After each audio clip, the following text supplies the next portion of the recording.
రంగా గారే ఉన్నారు. రంగా గారు చేసుకుంది కమ్మవారి ఆడపడుచుని. వంగవీటి రాధ కాపువారికి కమ్మవారికి పుట్టిన వ్యక్తి. ఇందులో మీరు ఎందుకు ఆలోచించట్లేదు? అక్కడ లేని గొడవ మీ అందరికి ఎందుకు? యువతకిందుకు గోల? రంగా గారు ఆయన బాగానే చేసుకున్నారు, వారి అబ్బాయి బాగానే ఉన్నారు. పవన్ కళ్యాణ్ గారు పరిపాలన అంటే పెళ్లిళ్ళలోనే నిలబడిపోతే ఎలా సార్?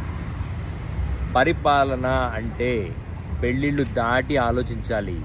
రంగా గారు కమ్మ ఆడపడుచును చేసుకున్నారు, వారిద్దరికి పుట్టింది రాధా గారు. వారు కాపు, వాళ్ళకు లేని బాధ మనకెందుకంటే వాళ్ళకుంటే బాధ మాకెందుకు, లేని బాధ మాకెందుకు? ప్రజలకు కావాల్సిన వెల్ఫేర్, పరిపాలన, నిజాయితీ, నిబద్ధత, జవాబుదారీతనం, వీటి గురించి మాట్లాడండి.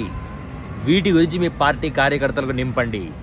చెత్త కుల ప్రస్తావనతో, కుల గజ్జితో ప్రజలను మోసం చేస్తూ, మీ కుల పిచ్చి తత్వాన్ని రుద్దుతూ మీరు పబ్బం గడుపుకోకండి సార్. సినిమాల్లో ఆల్రెడీ ఎమోషన్స్తో కుడిసిపోతా ఉన్నారు జనాలు. మళ్ళీ మీరెందుకు సార్ నాశనం చేస్తున్నారు జనాల్ని? మీ సినిమా రంగపు పైత్యాన్ని మీ రాజకీయాల్లో రుద్ది ప్రజలను పుల్కాలను చెయ్యొద్దండి. ఎందుకంటే 1757వ సంవత్సరం నుంచి ఈరోజు వరకు బానిస బతుకులు బతుకుతున్నాం. ఎవడో వచ్చి మారుస్తాడు అనుకుంటే వచ్చి ఇంకా సంకెళ్ళ మీద సంకెళ్ళు వేస్తారేంటి సార్? బెటర్గా మాట్లాడండి సార్. హాయ్ ఫ్రెండ్స్, మా టుడే టుమారో యూట్యూబ్ ఛానల్ చూస్తున్నందుకు చాలా థ్యాంక్స్.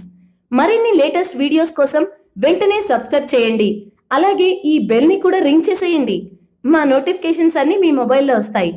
అలాగే మా వీడియోస్ మీకు నచ్చితే లైక్ చేయండి, షేర్ చేయండి, నచ్చకపోతే కామెంట్ చేయండి.